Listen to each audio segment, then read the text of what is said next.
And it came to pass after the year was expired, at the time when kings go forth to battle, that David sent Joab and his servants with him and all Israel, and they destroyed the children of Ammon and besieged Rabbah. But David tarried still at Jerusalem. And it came to pass in an eventide that David arose from off his bed and walked upon the roof of the king's house. And from the roof he saw a woman washing herself, and the woman was very beautiful to look upon. And David sent and inquired after the woman. And one said, Is not this Bathsheba, the daughter of Eliam, the wife of Uriah the Hittite? And David sent messengers, and took her, and she came in unto him, and he lay with her, for she was purified from her uncleanness.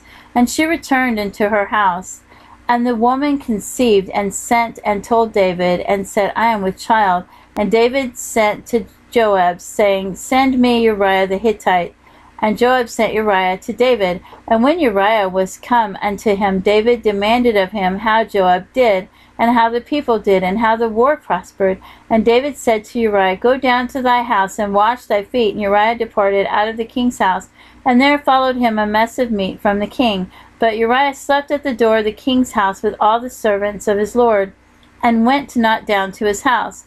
And when they had told David, saying, Uriah went not down into his house, David said unto Uriah, Camest thou not from thy journey? Why then didst thou not go down into thine house?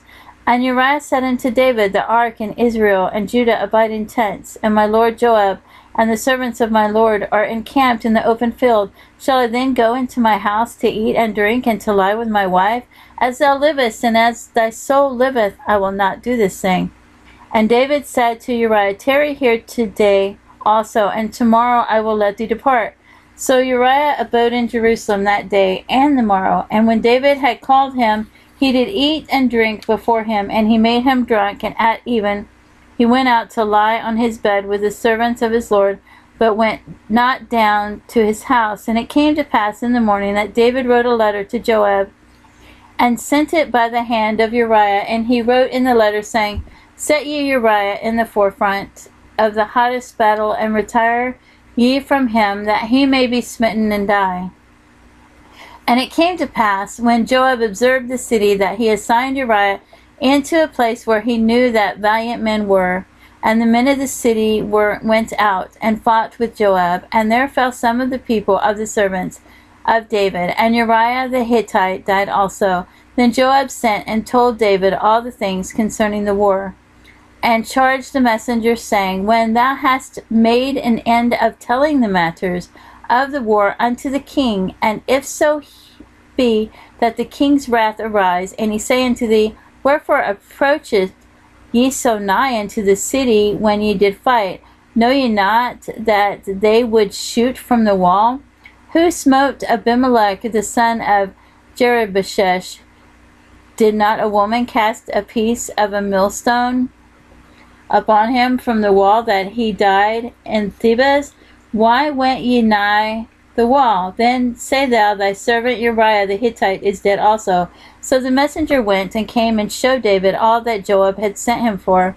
And the messenger said unto David, Surely the men prevailed against us, and came out unto us into the field, and we were upon them, even unto the entering of the gate. And the shooters shot from off the wall upon thy servants, and some of the king's servants be dead. And thy servant Uriah the Hittite is dead also. Then David said unto the messenger, Thus shalt thou say unto Joab, Let not this thing displease thee, for the sword devoureth one as well as another. Make thy battle more strong against the city, and overthrow it, and encourage thou him. And when the wife of Uriah heard that Uriah her husband was dead, she mourned for her husband.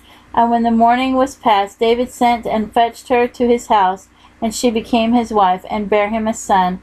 But the thing that David had done displeased the Lord.